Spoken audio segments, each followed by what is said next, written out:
உள்நாட்டு நிதியுதவியை பயன்படுத்தி உள்நாட்டு ஒப்பந்தக்காரர்களின் பங்களிப்புடன் அதிவேக வீதியின் நிர்மாணப் பணிகள் ஆரம்பிக்கப்பட உள்ளதாக வீதி அபிவிருத்தி அதிகார சபை தெரிவிக்கின்றது.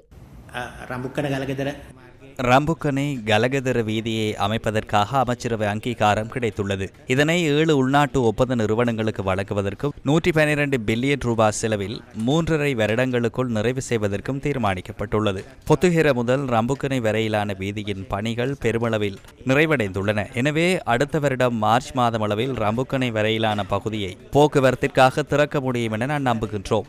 இங்கு பொத்துகேர முதல் கலகிதிர வரையிலான பகுதி ஆரம்பிக்கப்பட உள்ளது. அதே நேரம் இந்த வருட இறுதியில் மேலும் 2 அதிவேக வீதிகளின் பணிகள் ஆரம்பிக்கப்பட உள்ளன. குருநாகலையில் இருந்து தம்புள்ளை வரை அமைக்கப்படும் வீதியில் கலேவில வரையிலான பகுதியை உள்நாட்டு நிதியுதவியுடன் ஆரம்பிக்குமாறு எங்களுக்கு அறிவுறுத்தல்கள் கிடைத்துள்ளன. அதன்படி பெரும்பாலும் இந்த வருட இறுதியில் அதன் முதற்கட்டமாக குருநாகலை முதல் கலேவல வரையிலான பகுதிக்கு விலை மனு வழங்கும் மட்டத்தில் நாம் உள்ளோம். தற்போது அதற்கான கொள்முதல் பணிகளை ஆரம்பித்துள்ளோம். அதன் திட்டமிடல்கள் நிறைவடைந்துள்ளன.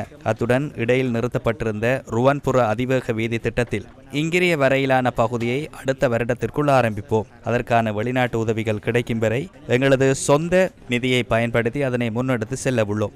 எனவே எமக்கு இந்த நிதி நிலையில் எந்த பிரச்சனையும் இல்லை என்று நான் நினைக்கின்றேன்.